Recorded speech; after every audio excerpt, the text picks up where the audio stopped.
Alright, videoing. This young man that you see at a distance is lighting the... This is the last hurrah. Ooh, my goodness. Ooh, that was a good one. That was awesome. Take care. Yes, people. Alright, take good care. Yes, I finally got to meet the young man who was doing the fireworks. Sorry, it's so dark and I'm too close. Can you believe this? I am not Steven Spielberg. I'm sorry for the odd angle and for the darkness. Welcome into Over 50 and Fantabulous, the evening edition. I heard a few explosions outside. I said, let me come outside and investigate. And I got into a little bit of a discussion with the young man that's doing the fireworks. And basically I said, you know something, son? He's a young man. I said, son, I said, I missed out on the 4th of July. He said, so did I. So Granny had to come out and take a look. I didn't realize that you could buy, I'm sorry it's so dark and you can't see me, but you will in a moment. Probably scare you because I just woke up. Well, you know how it is. I woke up at, what was it, 3:26 this morning. I was on the horn with my boy for probably about 2 hours. He will be with me in about 7 days. And what happened was we had some concerns because money was extremely tight. And money is tight on my end, you know, the car, the whole deal. It's not a poo-poo thing, it's just that's life. Y'all are experiencing it. I'm experiencing it. Things are tight all over this nation. Heck, things are tight in different portions of the world. We're not the only ones dealing with tight budgets and job loss and stuff like that. Let me turn on more of these lights. You know me, I'm doing the El Cheapo light bulb thing. So anyways, I'm talking to my son. And his concern was, you know, they're both not working now. They have, because they're getting ready to leave. They're getting ready to come here. And he was concerned about the baby's, the baby seat. And he didn't know if he could take it on the plane and the stroller. I said, son, you know, I've never had to deal with that kind of thing, you know, myself. And so I said, look, if I can,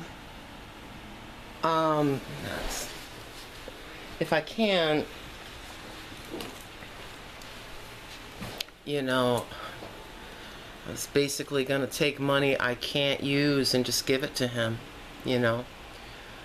And it turns out he called the airline. They said as long as the baby is coming on the flight. I know a lot of you know this already, but it's news to me. You can bring the stroller, you can bring the baby seat. And I said, I was praying. Because I was literally, I had the Western Union form in my hand, all filled out. And he said, Mom, because he had a flat screen TV and a game system, which of course he couldn't take with him. And so he sold those. And a person, an older gentleman that had been in the, man, this the kitty. An older gentleman that had been in the military bought the TV. And there's someone else that's going to purchase his game system and games. 28 still loving those games. But I digress. So anywho, all is well. The plane tickets have been purchased. I think they're taking a bus to the airport, and then on a Monday, not this coming Monday evening, but next Monday evening, Miss Fantabulous will be hitting the airport with excitement and glee. And I told him, I said, I'm bringing my camera. He's like, it's okay. And you're going to watch me crumble and turn into a 3-year-old because I will be sobbing profusely. I have not seen my son in person in well over a year. And I have never met my daughter-in-law in person, daughter-in-law so to speak. And I have not seen my grandbaby. So, I know I've been going on about this, but y'all know I talk to you about mostly everything. You know, I hadn't weighed myself. Let's talk about something different, which is minuscule and totally unrelated. I hadn't weighed myself in, I don't know. Believe it or not, I haven't weighed myself in over a year. I weigh 147 pounds. I didn't know that. I usually go between about 150 to 165. It just depends how many bad things I eat. I hate these window blinds. They're jacked. I gotta get some new window blinds. Well, that one. The other one's fine. But the cat. Wah, wah, you know what I mean? So yeah, I just want to check in with you guys. I feel naked. I don't have any earrings on. I feel totally naked. Sorry, I didn't mean to flash my armpit at you. But yeah, so the tickets are purchased. Everything is okay. And now we're playing the waiting game. I have taken that Tuesday and Wednesday of that week. They arrive Monday night. So I have Tuesday and Wednesday off. I asked for it. I'm going to double check. I know I have it. Because I asked, what, 3 weeks in advance? So, yeah. How are you guys doing out there on this lovely Sunday evening? July the 6th, and it is, wow, it is 9:35 p.m. You know, I was talking to that boy for about 2 hours. We were reminiscing, and we were talking about my stepson, who really, to me, is my son. And so we were just having a nice chit-chat. And he stated that my stepson is going into the military, the reserves. And I am kind of concerned about that. He is going to be turning 21, this young man who was kind of raised with my son. And they are like this. Yeah, they still are in communication with one another. So, yeah. You know, when I left that relationship, my stepson must have been about 13 maybe. He was a teenager. And so my son just got out of the military and was living with me at that time. He had his computer on and he said, "Hey, you want to see him?" I'm like, "What?" I go to the screen and he's got Skype on. I had no idea what Skype was, you know. Yes, I didn't know what Skype was at that time. I didn't. I was just too busy working, you know, sitting here trying to survive. I didn't have any time. I've had computers in the past, but at that time I didn't have a computer. I really care to have one. I had no need for it. So I walk over to the computer screen and there's a young man. "Hi, Mama." The last time I heard was, "Hi, Mama," that little break in the voice, you know. So here is a young man with a little growth of beard looking at me smiling. He still calls me mama, though he's a young man now.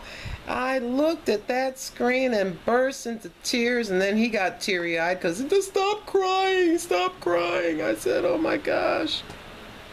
Can you imagine seeing a child at 13 or 14, whatever the age was, I can't quite recall, and then you see them and they're a young man all of a sudden? It would drive anybody to tears. But anyways, yes, it's been a great day. I finally conked out at about, I would say about 4:30 my time, maybe 4:30 on the East Coast here, something like that. So my son says, Mom, he goes, I can't wait to come back. Now this is just his opinion. Now don't y'all get mad at me, whoever's in California. I can't wait to come home to the East Coast. I miss it, blah blah. I'm like, oh, okay, that's fine, that's good. As long as one of y'all gets a job, I'm cool. And we had, you know, I have always said this to him: please do not tell me what I want to hear. Tell me the truth, even if it hurts. Then I can deal with it. Yeah, I got the situation in front of me, and then I can kind of handle it and figure out what I need to do to kind of rectify the situation. Wouldn't you rather have your children tell you the truth? Wouldn't you rather have your young daughter or young son that just went out with a group of friends, let's say they're about 22, 23 years old, so they're going out with their friends. Wouldn't you rather get a phone call at 2 o'clock in the morning saying, hey, please come pick me up. I had a little bit too much to drink with my friends. You know, the designated driver decided to drink and now we're all sort of scared. We don't want to drive. Wouldn't you rather get that phone call instead of a bad phone call? Yeah. So, you know, I always told him that, you know, he's about to head out with his friends, and 3 or 4 of his friends, and he was of age, and, you know, they're going to go to a club or whatever it is. And one of them would say, hey, okay, I'm the one, I'm not going to drink, you know, I'll be the designated driver. And they would take turns. And I was fine with that. That's being very responsible. If you want to go out and have fun with your friends, choose one person to be the designated driver. Please. Please do that. And I said, look, if you ever get to the place where your designated driver decides he wants to knock back a few, call me. I will scoop all of you up. Y'all can just have some pillows and lay on the living room floor until the morning. Okay? And then I will drive them to their vehicle. You know. I don't know how that sounds to y'all, but that's what I would do. I would say, hey, you know, don't let, you know, as I said on my, I think one of my videos, a couple of videos ago, you know, if you're going to do something at home, that's your business. But if you step out the door, then it's our business. There's somebody's grandmama out there. There's somebody's mother out there. Somebody's father. Somebody's grandfather. Somebody's daughter or son or grandson or granddaughter. They're out there minding their own business. And if a person makes the wrong decision, it could be a devastating, horrible thing. The word taxi needs to come to mind to some folks. And the word designated driver. I don't know how I got off on this.